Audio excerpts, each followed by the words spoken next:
Well, hello, I'm here with Doug, and it's Tuesday, January 30, 2024, and we're going to talk about the European app stores. And that is, in fact, the first Oh, story. This is the internet laws passed in Europe, and one of them was the Digital Markets app. And in order to comply with it, the next update to iOS 17.4, will come out in March, and it will now allow you to load iPhone apps from alternative app stores. And there's a storm of controversy going on. Apple said they will only authorize certain stores to do this, and they will charge a fee, which sounded like 50 cents, pretty minimal for a security test to make sure the apps in there are secure. But they're required to do this by European law. It will apply only in Europe, not even in the UK, and not in the US. But there'll be alternative app stores, which is required by Digital Markets app. And one can expect, if things continue as they did in the past, that these European tech um, requirements will percolate to America before long. So this may be the end of the walled garden in the Apple ecosystem.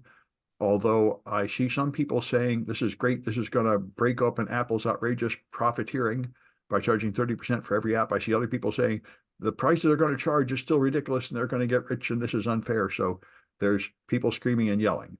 But America is paralyzed. We can't pass any tech laws because the tech lobbies are too powerful, and Europe passed them. So we're going to see how they work out.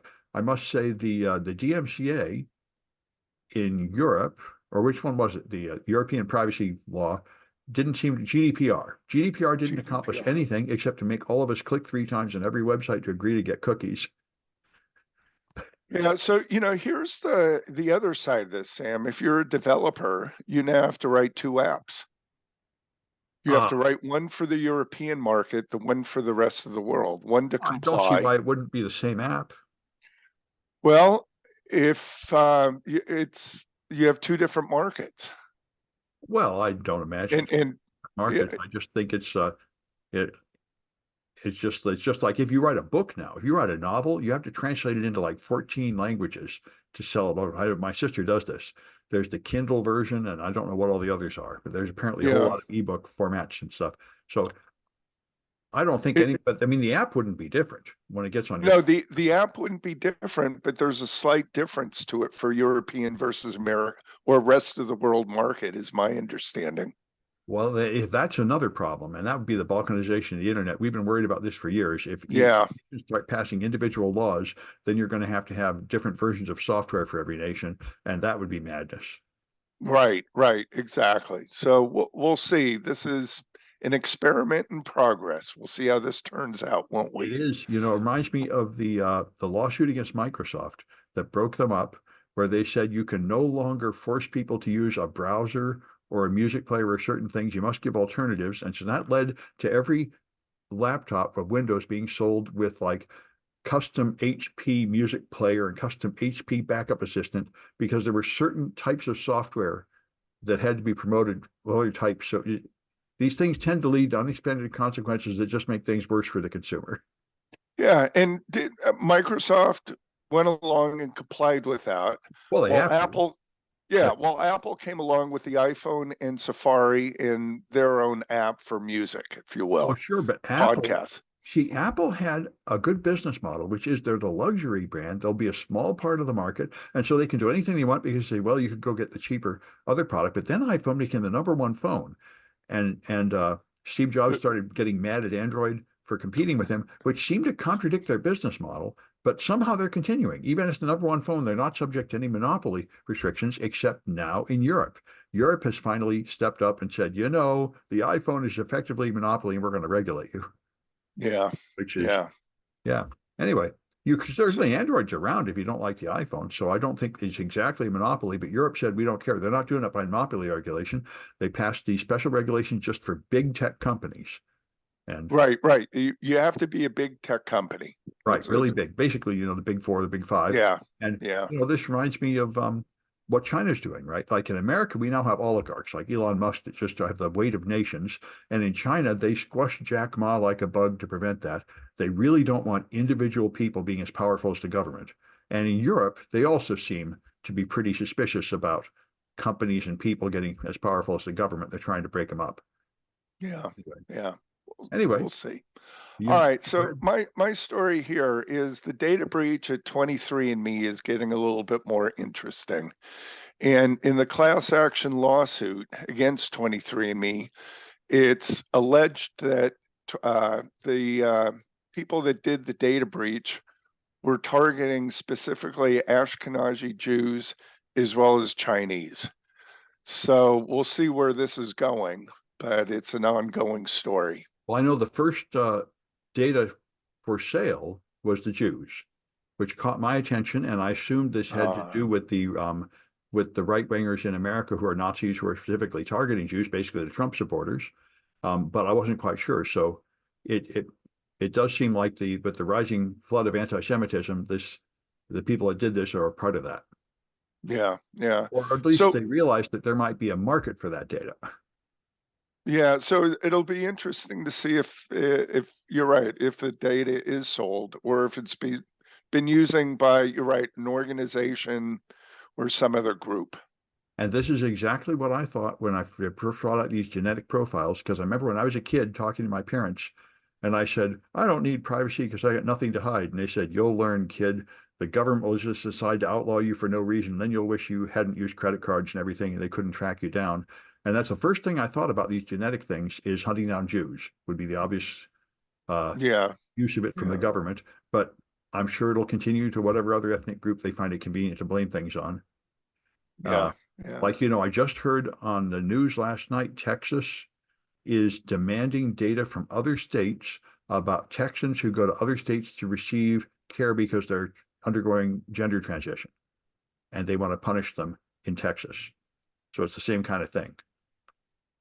Anyway, Yeah. so We'll see as this story unfolds and it's part of a much larger story. yeah, the worst thing is if you did give your data to one of these, your DNA to one of these companies, you can't get it back, and it affects not only you but your whole family. So it really is a shame. Or extended family, right, Yeah, yeah. right. A bunch Yeah, of people who did nothing wrong are going to get injured by this. yeah, yeah. So what's your next story? Well, the Chronicle has yet another story about City College. City College is in big trouble again. I thought I had a list here. I think they had the 10th chancellor in 9 years. And the chancellor, apparently, I didn't know this. I like the new chancellor, which usually means they're doomed. Every chancellor I've liked, they like execute him quickly. And so this guy actually did a bunch of cuts to balance the budget. And they said he's the first guy in 25 years that actually balanced the budget at City College. And that would make them happy. So the union and the board of trustees absolutely pushed him out. He said he's going to quit at the end of the year. They totally annihilated all of his budget cuts, so the budget is a mess again, and therefore they're going to lose their accreditation. They're under threat. They're in the first level of warning that your accreditation is not going to be approved because of your financial lack of discipline. And so now there's petitions to try to keep the chancellor and push through his budget cuts, which would suit me. Anyway, it's interesting to read and important for people that go to City College. City College has never been anything other than a house on fire about to collapse, and it continues in the same spirit. The classes are pretty good, and most of the teachers are pretty good, but the administration has just been an absolute chaotic mess ever since for the last 20 years, just like the U.S. Congress, just the same. Anyway, Uh, so so the saga continues. it does, and for the same reason, I'm much less frustrated by it since I realized it's the same as the U.S. federal government, and I should hold it to the same standard. And the U.S. Congress is just arguing about Hunter Biden or to naked pictures of him or something instead of actually doing any work. And the City College administration is about the same. Yeah. All right. So Yep. I've got another story here. This one's unfolding right now. Yeah. And this is something a little bit local. It's family, and this story is out of Texas. And we've got a family member that purchased a brand new GMC truck last year. So it's a 2023. And you can watch in a video feed.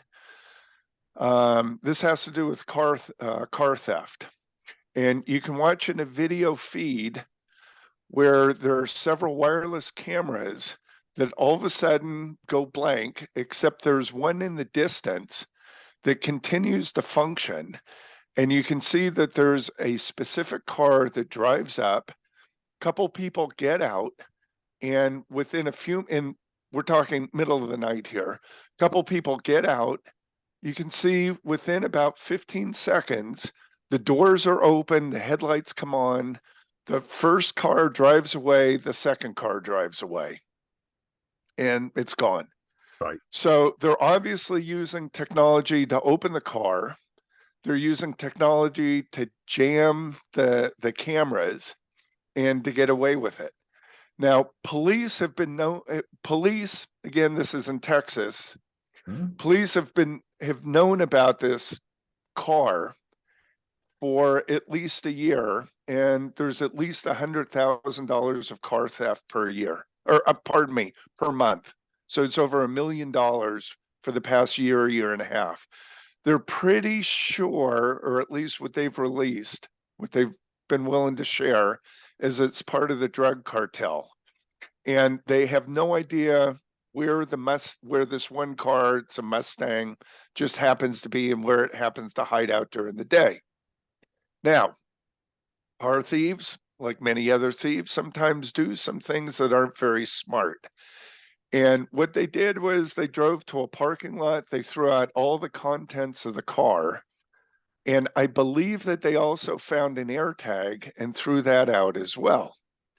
They drive back to wherever it is they hang out, which is an apartment complex, and somebody takes the AirPods that just happen to be in the car, fires them up, and they've got a location for the apartment Right. complex. However, the truck isn't there. Now, when police try and track the truck, what they find out is in Texas, they have toll booths. So as you're driving down the freeway, you have to go through the toll booth and get your license plate scanned. All the cars that have been stolen over the past year and a half have never had their license plates scanned. They just completely disappear. But what they have found out is that right before, what they have found out is there is this Mustang car that drives down the freeway, and the cameras go blank for 10, 15 seconds. And the thought is that they're getting those vehicles right through the toll booths and that they're jamming all the wireless cameras that are there. Hmm. So if you care about security, I guess part of this model is don't use wireless.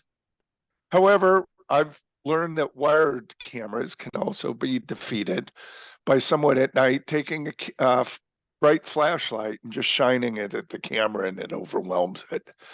So it's believed that these vehicles, this over $1 million worth of vehicles, are being transported down to Mexico, where they just kind of disappear or sold or used by drug cartel. Well, if they really have the ability to do this, I'm surprised it's such a small amount of cars being stolen, Well, you're right, but they're over at least, like I said, $100,000 is what police are saying per month. which is It's like two or three cars, right? I mean, cars cost 40 or 50 grand. well, yeah, or 100,000. This is probably closer to the hundred thousand So dollar like one range. car a month, that's a remarkable restraint. Makes me wonder if perhaps they found an exploit that only works on a very small number of cars. I don't think so. And you know what? I just made a mistake. It's $1 million a month. That's a little more like it. Yep. Anyway, Yeah, so yeah. it makes So that so $100,000 cars, that would be 10 of them per month. 10 a That month. sounds, yeah, That sounds yeah, more believable. And yeah. but I mean, it's not terribly common, but there's been some persistent reports and videos of people that have these magic things that open cars. My first thought is it would be basically insider information leaking from the car manufacturers. Would be the I most likely don't case. think so because they're stealing different types. It's usually high end, Yeah. kind of $100,000 range. So somebody's a powerful hacker and they have some powerful exploit which is not public yet, I guess. Yeah, or yeah, yeah, yeah. We don't know. The part where they jam So the cameras, I haven't heard of that part before. yeah, so the camera jamming is pretty interesting that they're able to do that, but the technology to do that wouldn't be that difficult. No, especially since they're also jamming toll booths. It sounds like they just use a noise generator. Yeah, That would yeah, be the simplest yeah, thing. But yeah. the part where they can just start the car and take off, that seems like the entire auto industry is trying to make that difficult, and it's interesting how they could be failing so badly.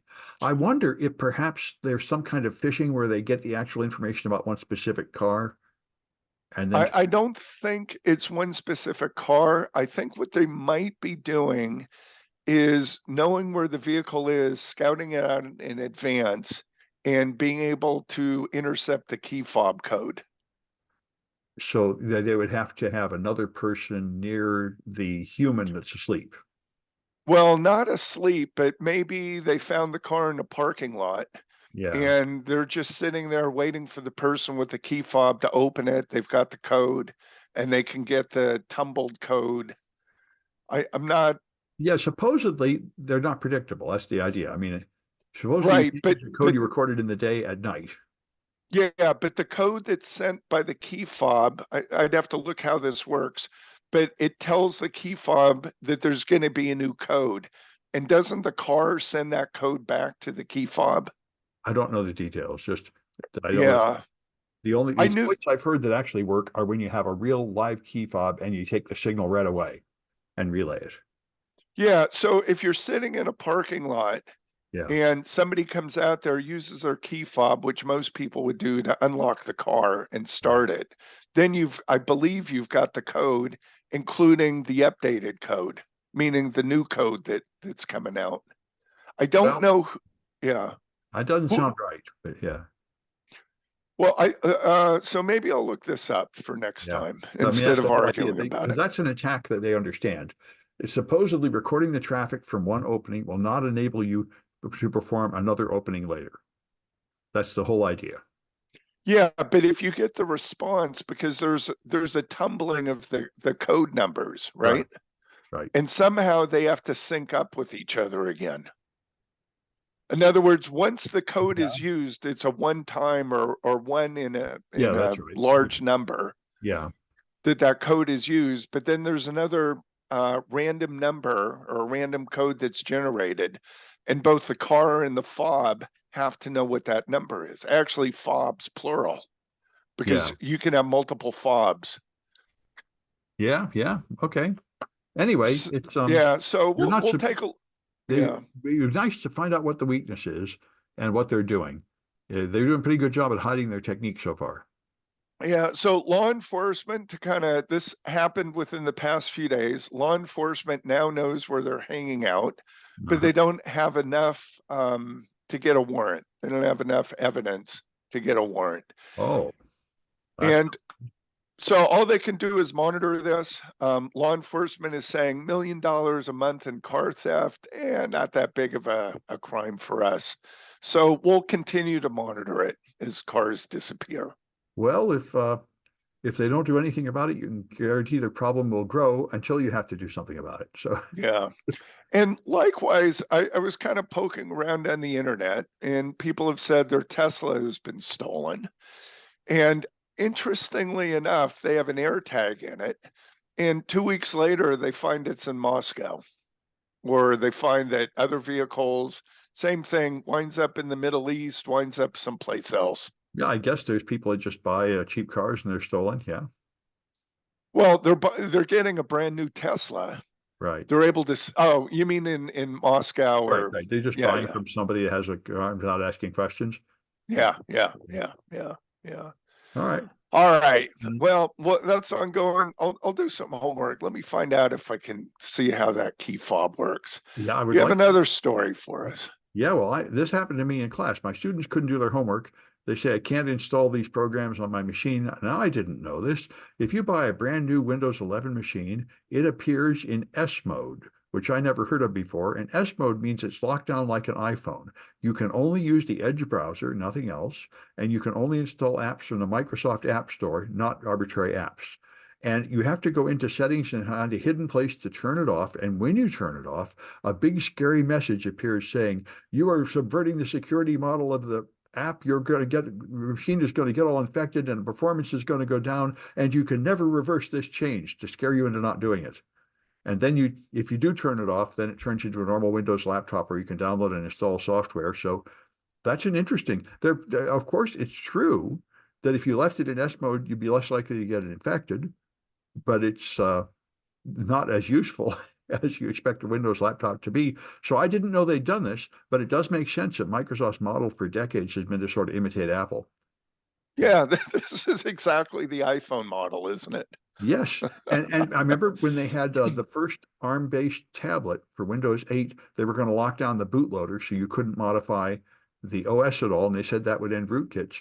And again, imitating the Apple. So I mean, they're quite correct that they'd like Windows users to have the same experience as iPhone users, that you don't even have to worry about malware or anything. And I guess this is one way to get there. But Yeah. it's a thing to be aware of because I was unaware of this obstacle in the way of my students. Now I know. Yeah, I don't think this is going to go over well with consumers. It's in the Windows world.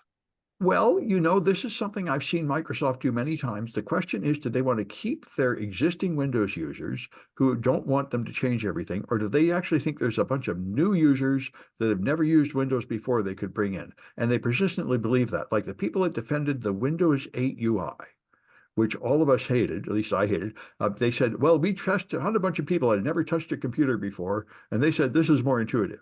And I said, well, if that's really your market, you might be right. But those of us who are already used to a start button and stuff are baffled by this. I will tell you, I'm one of the people who like the Windows 8.1 interface. I know I'm in the minority, but it was nice because if you had a tablet, which Microsoft had the Surface, you had the icons, right? Like the Apple iPhone or Android, but then you could flip back to the start menu. Right. Well, it What might was be the better. problem? Well, it was the 8.0 where you didn't even have the start button at all. And it was Yeah, that's true. screen. And of course, I didn't have a tablet. So you tried to use a desktop machine that way. It was very frustrating. In fact, the only thing I could do was open a command prompt to type in MS-DOS commands. It's the only way I could get anything done on it. Yeah, okay. It was a little before its time. Well, also they made the bizarre decision to use the same user interface for every form factor, which doesn't make any sense. Yeah, yeah, That's, yeah, yeah, yeah, but that's true too. I mean, it's nice to see them experiment with things. There might be a market for a lockdown Windows machine that can only do certain limited things. There's been kiosk mode for years. It's Right. what comes of it. Yeah. It's just I'm not sure it should be the default for a new machine you buy.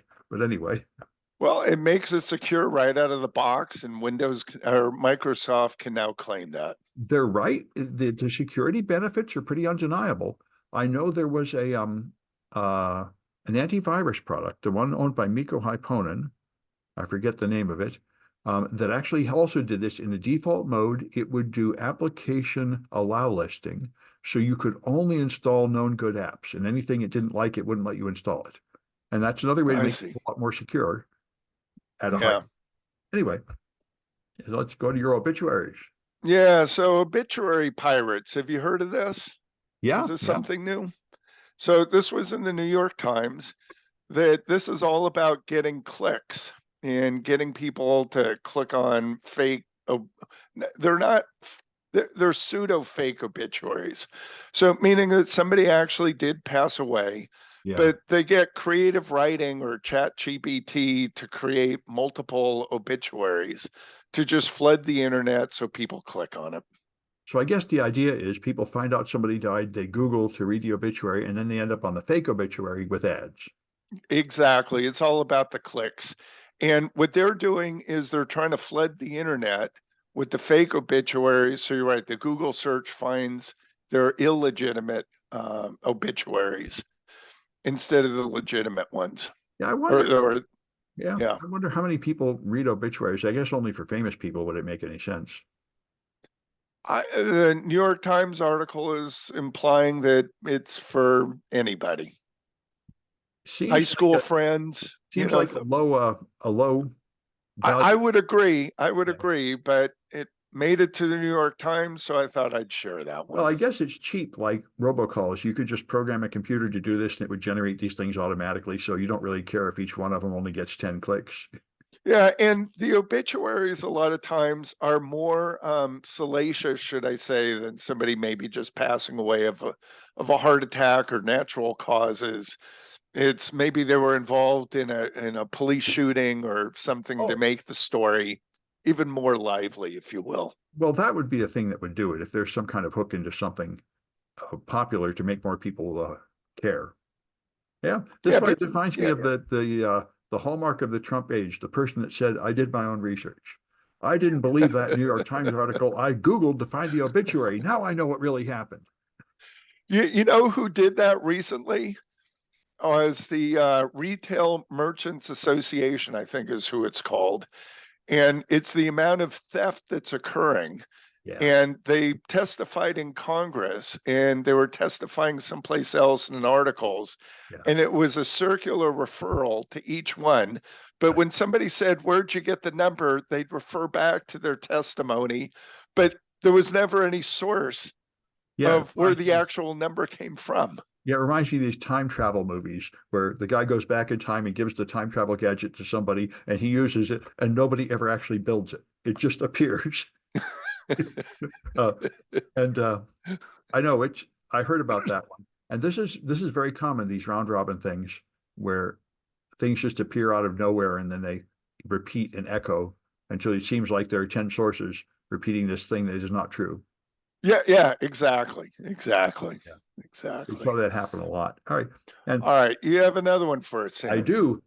So now the romance websites have now added AI to it, and they have added an AI chatbot that you can that will imitate your voice and personality, and it will go on your first date for you with the AI of the other person and decide if you're compatible before you waste your time.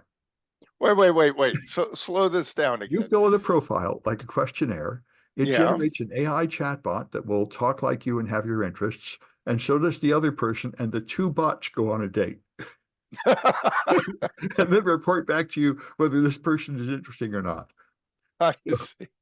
So these are legitimate. These aren't romance scams, at least not yet. Well, it didn't, it's psychology today. They didn't bring up that issue, but I they see. imagine that there are actual real humans behind here. But now that you mention it, why would you make that assumption? If I was making the dating website, I would just program a bunch of fake, beautiful women with fake chatbots, which make me what they Exactly. are. Yeah. Exactly. Right. Yeah. Right. It's all about the clicks and the money. Yes. And if I was going to use one of these online dating services, I would want to see one where they don't get any money until you actually get married. Now, that would be one where you actually have like a measure of value because, 90% of it's all fake. And you their, I want their profit model not to be making me waste more time on the site, but their profit model being making me actually meet somebody I like.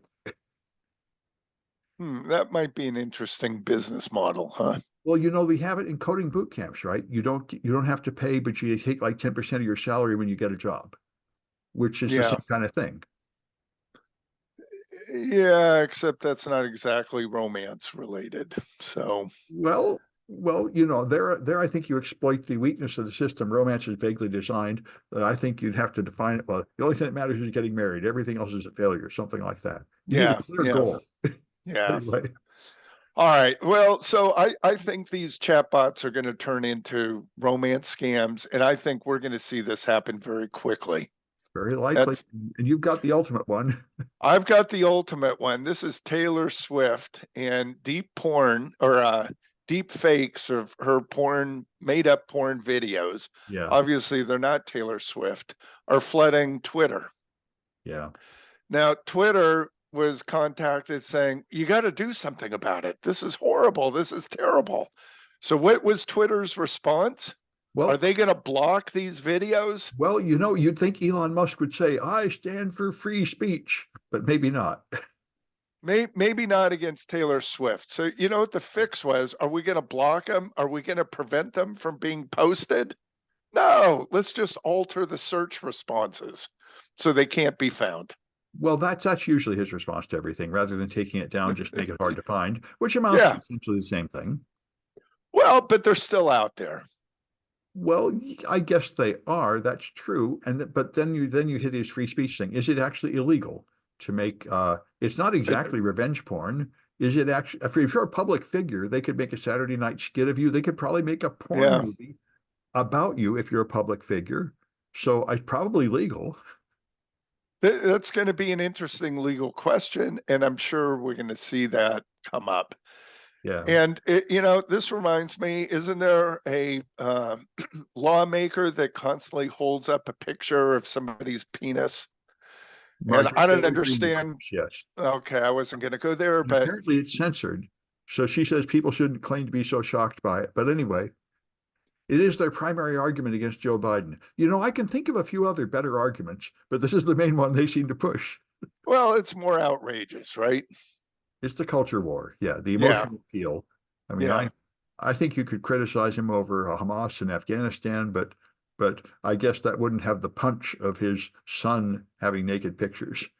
What does Yeah, it matter if his son did something stupid anyway? Right? Didn't Jimmy Carter have a brother who was a drunk or something? Every president has some relative who's an idiot. of course. Exactly. Exactly. But All right. Do you have another one for I us? had the last one, which really surprised me. Yeah. Ransomware payouts are going down.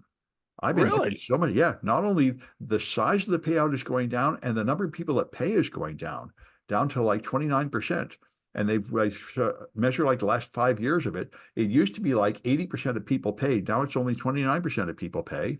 And the average payout has gone down. So they say people are beginning to actually prepare for this, have good backups and everything, and not pay. Another thing I've heard is often when you do pay, you still can't recover your stuff. So that's Hmm. maybe it's going out of fashion. It seemed like this would never end, but it seems like it's gradually fading away. So the claim that you pay and you don't get your data back Yeah. Well, what is you kind. get is you get some miserable tool. It doesn't run very well. It takes too long. It turns out to be more I hassle see. than just recovering from real backups. Yeah. Okay. And Okay. some of them, you don't get the tool at all because they're just scams. All they did was destroy the data. They're yeah, they're imposters, Yeah, right?